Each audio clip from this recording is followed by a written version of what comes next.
अस्सलाम वालेकुम students. I hope आप लोग अच्छे होंगे और अपनी छुट्टियां भी इंजॉय कर रहे होंगे। So dear students, in a previous lecture we were discussing chapter number 9 mister Chips, and today we will continue this lecture इंशाल्लाह। ओके, हमारे पिछले लेक्चर में बच्चों हमने ये जो चैप्टर नंबर 9 था इसको तकरीबन हमने हाफ कंप्लीट कर लिया था। तो आज हम अगला उसको जो नेक्स्ट है उसको हम कंप्लीट करेंगे इंशाल्लाह। तो देखें इसका मेरे पास पेज नंबर 21 फर्स्ट पेज जो था हमने उस दिन पढ़ा था, यहाँ से हम स्टार्ट करेंगे।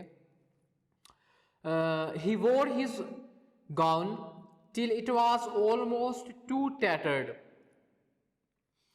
To hold together. टैटर से मुराद यहाँ होता है इनके वो बिल्कुल इस तरह से यानी फटा हुआ था, ठीक है। टू होल्ड टुगेदर कि वो जो अपना वो जो उसका पुराना सा जो कोट था वो इतना फटा हुआ था कि अब उसको यानी कि इकट्ठा नहीं किया जा सकता था, यानी वो उसने पहना हुआ होता था, ठीक है। यानी वो इतना फटा हुआ था कि उसको बंदा सही तरह से पहन भी नहीं सकता था। And when he stood on the wooden bench by big hall steps to take call over, और जब वो यानी कि एक बड़ा सा यानी कि जो सीढ़ी के करीब जो एक यानी कि बड़े हॉल में वहाँ पर वो खड़ा होता था बेंच पर, लकड़ी की बेंच पर उनकी जो हाजिरी लेने के लिए। It was with an air of mystic, mystic कहते हैं स्पिरिचुअल, अबंडनमेंट, अबंडनमेंट कहते हैं रेजिनेशन को, ऑफ रिचुअल। तो ये ऐसे लगता था कि जैसे ना कोई ऐसे बिल्कुल ऐसा बंदा खड़ा हो, मिस्टिक वैसे कहते हैं ना सूफी को, या वो जो उनकी लैंग्वेज में जो साधु किस्म का बंदा हो जिसको दुनिया से कोई लेन देन ना हो, मतलब के वो अपने ख्यालात में मगन रहता हो, ठीक है। तो जिस तरह वो नशाई किस्म के लोग नहीं, मतलब कि अजीब से जो हो जाते हैं उस किस्म के, मुझे उन्हें दुनिया से कुछ लेना देना नहीं होता, उसकी बात कर रहे हैं। कहते जब वो वहाँ खड़ा होता था ना रोल कॉल लेने के लिए, तो उसे वो ऐसे लगता था कि जैसे इसका मतलब कि ना वो अपनी मतलब ख्यालात में गुम होता था। Okay, he held the school list, उसके बाद मतलब स्कूल के वो बच्चों के सारे जिसमें नेम होते थे वो लिस्ट होती थी। अ लॉन्ग शीट, वो एक बहुत लंबी चौड़ी यानी कि वो एक शीट होती थी, कर्लिंग ओवर अ बोर्ड, ठीक है, जिसको उसने उसको दोहरा करके ना कर्ल करके उसने उसको बोर्ड पर रखा हुआ होता था। एंड ईच सही है, ओके जी। एंड और बोर्ड एंड ईच बॉय, और हर लड़का जो होता था, एज ही पास, जब वो उसके मतलब के करीब से गुजरता लड़का, spoke his name, spoke his own name for Chips to verify and then tick off on the list. कि अब देखो वो वहाँ पर खड़ा होता था, तो वो जो भी बच्चा उसके पास से गुजरता तो वो अपना नाम बुलाता, अपना नाम बोलता, ताकि जो मिस्टर चिप्स है वो लिस्ट पर उसका नाम देख के उसको टिक कर सके कि उसकी अटेंडेंस हो गई है, ठीक है। ये वो प्रैक्टिस करता था। that verify that verifying a glance was an easy and favorite subject of mimicry throughout the school, ठीक है। तो और ये जो था, सॉरी आगे देखें, steel rimmed spectacle slipping down the nose, eyebrows lifted, one a little higher than other, a gaze half wrapped half quizzled। अच्छा आप देखें, आप इसमें ये बात हो रही है कि जब वो मिस्टर चिप्स उनकी अटेंडेंस ले रहा होता था, so I am not wearing spectacles, वरना मैं आपको, और ग्लासेस, वरना मैं आपको अभी बताता वो कैसे करता था। तो वो जो यानी कि उसने वो ग्लासेस पहने हुए होते थे, तो वो बच्चे उसके पास अपनी अटेंडेंस लगाने के लिए आते थे।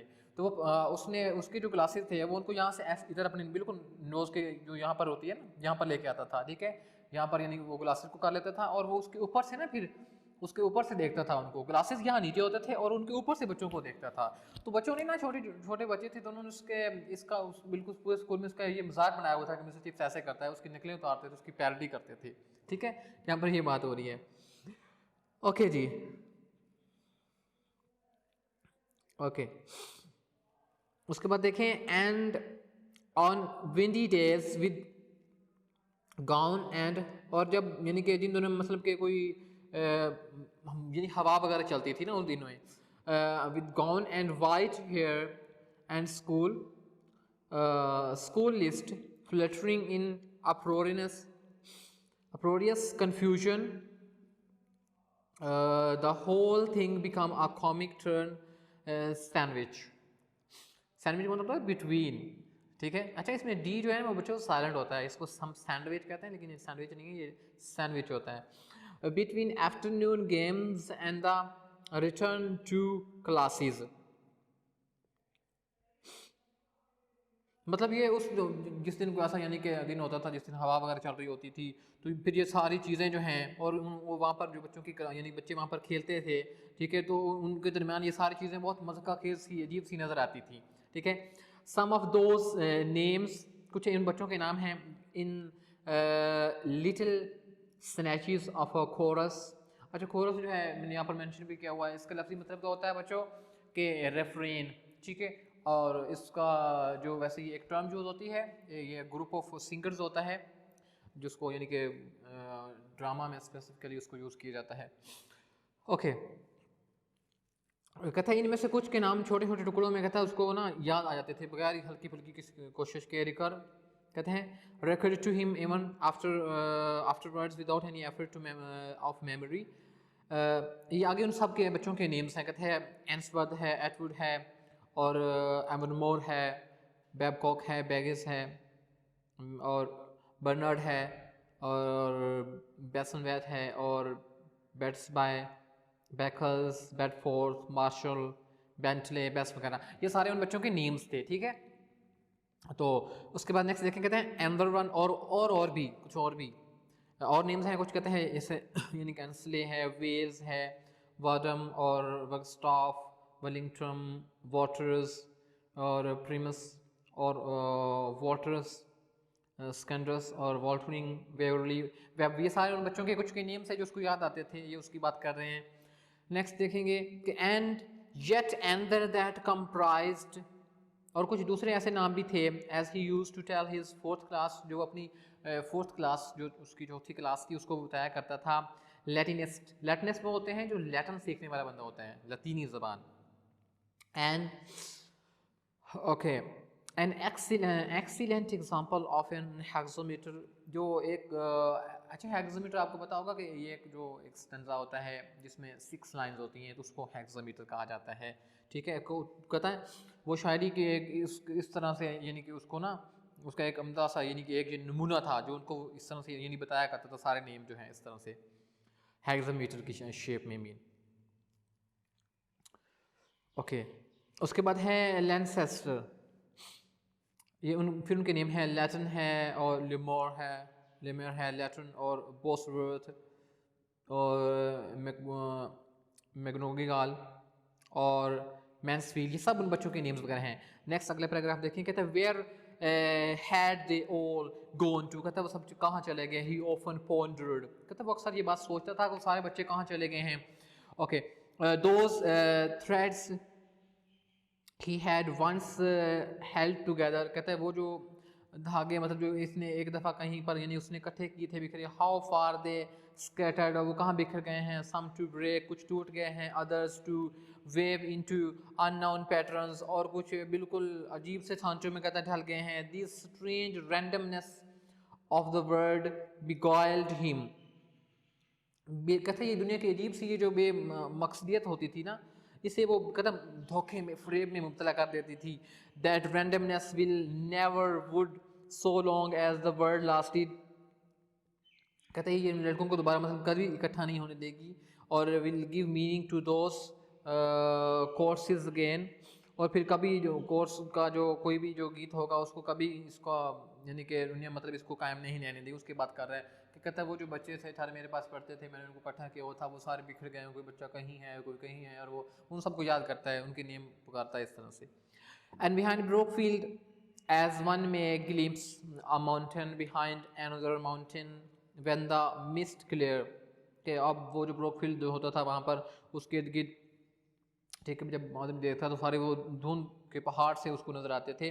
He saw the world of change and conflict, उसे ब्रोकफील्ड के पीछे कहता तब्दीलियों और कश्मकश वाली एक दुनिया से कहता है अजीब सी दुनिया जो है वो उसको देखता था। And he saw it more than he realized, और उसे महसूस भी करता था with the remembered eyes of Catherine, ठीक है।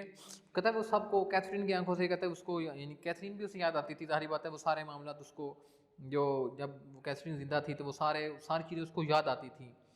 ठीक है, she had not been able to bequeath him all her mind, ठीक है। कहता है वो इस काबिल तो ना थी कि अपने तमाम जो नज़रियात ख्याल थे वो उसे उसको दे, ठीक है। अगर नेक्स्ट कहते हैं still less the brilliance of it, लेकिन इनमें से उसकी उन ख्यालात की कुछ ना कुछ तो कहीं नहीं, उसमें कुछ ना उसका था। कहते लेकिन इस इन ख्यालात में यानी कि इनकी कहता है चमक वगैरह का, ब्रिलियंस का उसका कहता कोई जिक्र नहीं। ब्रिलियंस कहते हैं एनलाइटनमेंट को, इंटेलिजेंस को। But she had left him with a calmness and a poise कहते हैं बैलेंस को, that accord well with his own inward emotions, ठीक है।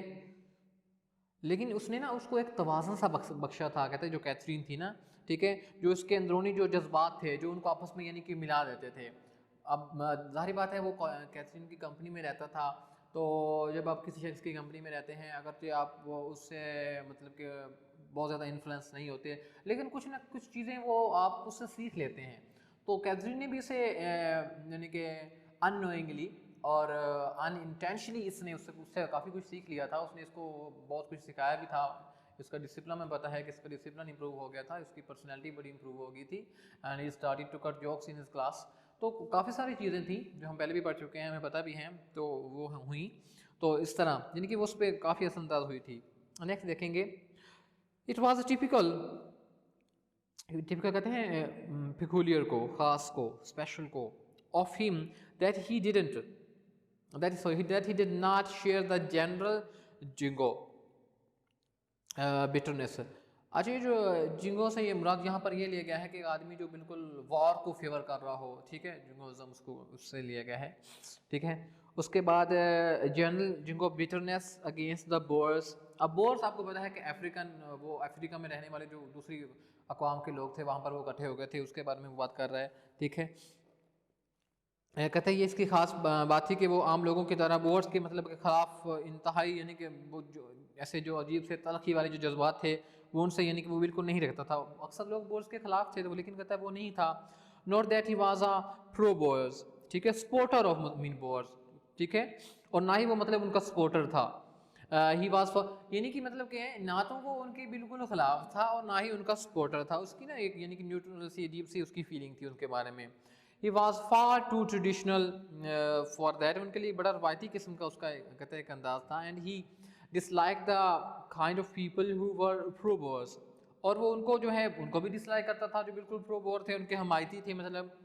बट स्टिल लेकिन फिर भी it didn't cross sorry it did cross his mind at times का मतलब होता है समटाइम्स, लेकिन फिर भी कभी कभी उसके ज़हन में ये बात ज़रूर आती थी that the Boers were engaged in a struggle, कि वो एक मतलब एक कोशिश में एक लगे हुए हैं, that had a curious similarity to those of certain England history book heroes, के जो हमें इंग्लिस्तान की हिस्ट्री की किताबों में मिलती हैं उस तरह से। कहते हैं हेयर वर्ड द वेक, ये एक पुराने उनके जो हीरो थे, ठीक है, ये उनके बारे में ये बात करता है उस दौर के।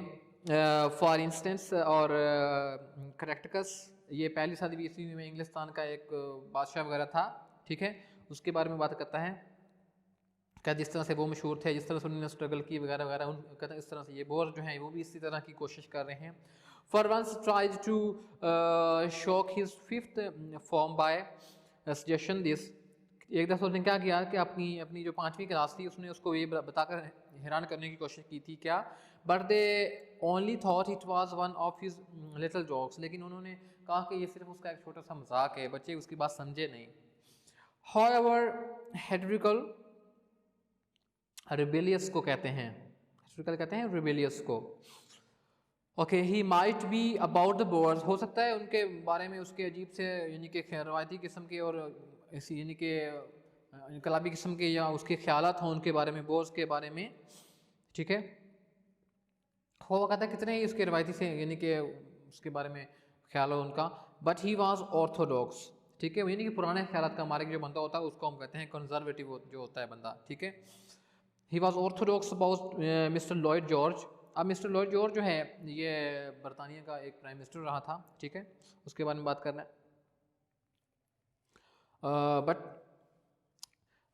But he was Lloyd George यानी उसके बारे में इसकी रवायती से ख्याल थे क्या, एंड द फेमस बजट, और उसने एक बजट पेश किया था जिसमें जो ये था कि उसने ना जो गरीब आदमी थे उसने उनको भी फेवर किया था, ठीक है। तो उसकी ये बात करता है, he didn't care for either of them, कहते उसे इन दोनों की बिल्कुल परवाह नहीं थी। एंड व्हेन ईयर्स लेटर, और कहते फिर कहता है कई सालों बाद, यहाँ पर LG लिखा हुआ, इसमें है Lord George came as the guest of honour to Brookfield, कहता फिर कई सालों बाद जब लॉर्ड जॉर्ज था जो वो एक गेस्ट ऑफ ऑनर के तौर पर वहाँ पर ब्रोकफील्ड में आया, तो फिर क्या हुआ,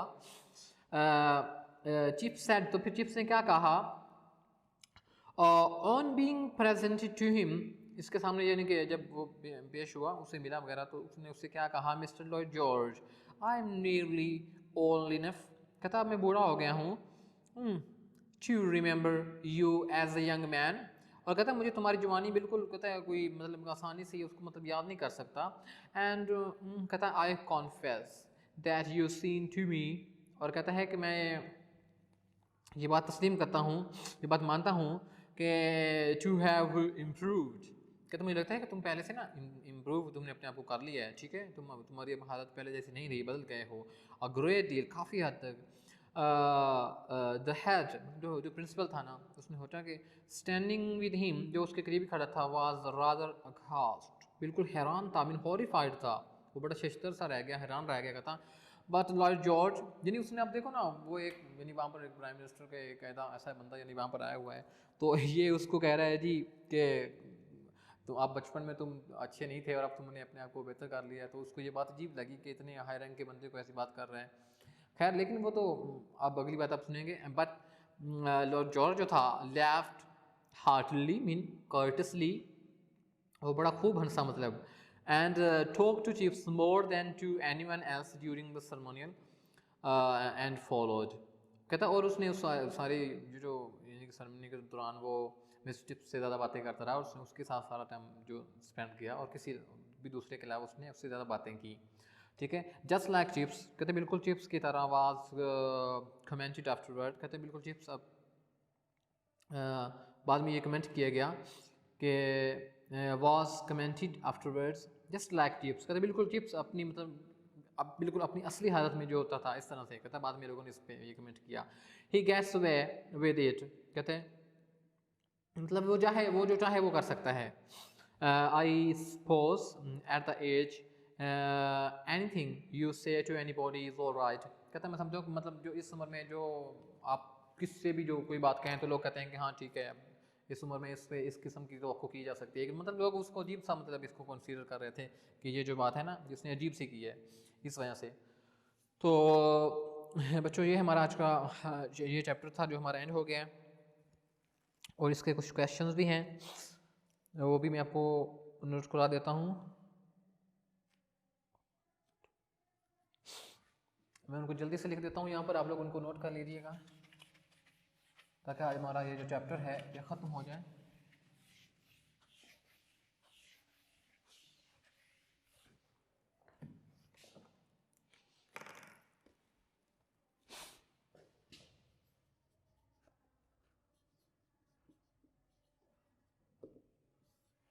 ओके, हमारा फर्स्ट क्वेश्चन है, what was the effect of Catherine's death on chips,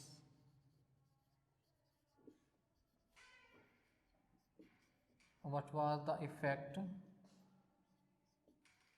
of Catherine's death?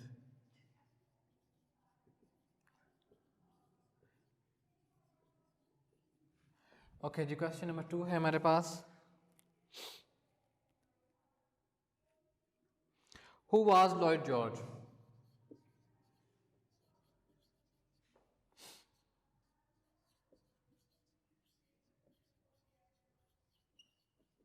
ये कौन था।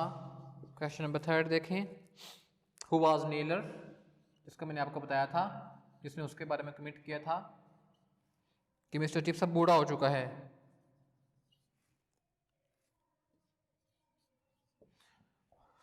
क्वेश्चन नंबर 4 देखें, हु वाज हेल्सबरी, ये भी एक लड़का जिसका पहले जिक्र हो चुका था।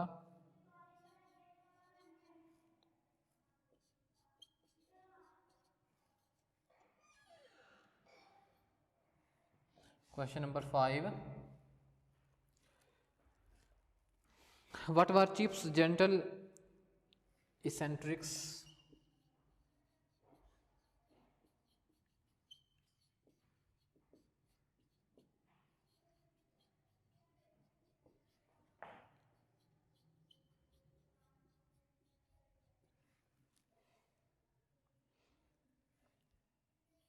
Eccentricities.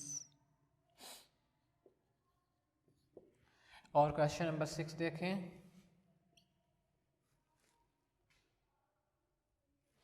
What were Chip's ideas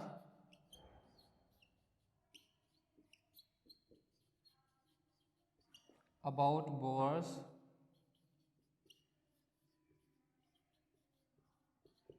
के बारे में उसके क्या ख्याल थे? ठीक है.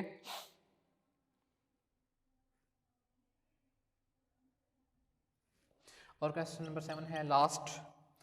After his wife's death,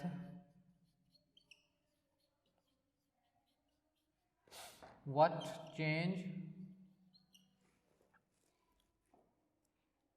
difference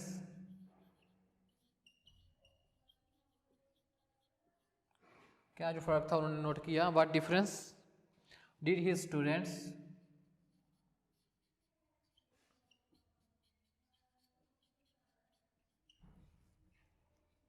and colleagues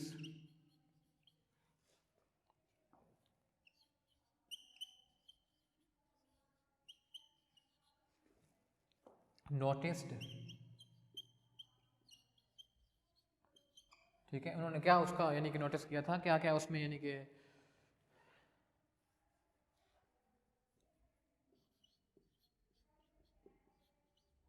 noticed, उन्होंने क्या क्या उसमें नोट किया था कि क्या क्या उसमें यानी कि चेंजेस आई थी उसकी वाइफ की डेथ के बाद. तो ये हमारे चैप्टर पर एंड हो गया. इंशाल्लाह हम अपने नेक्स्ट लेक्चर में अपना अगला चैप्टर स्टार्ट करेंगे. और see you in the next lecture. Keep working and अल्लाह हाफिज़.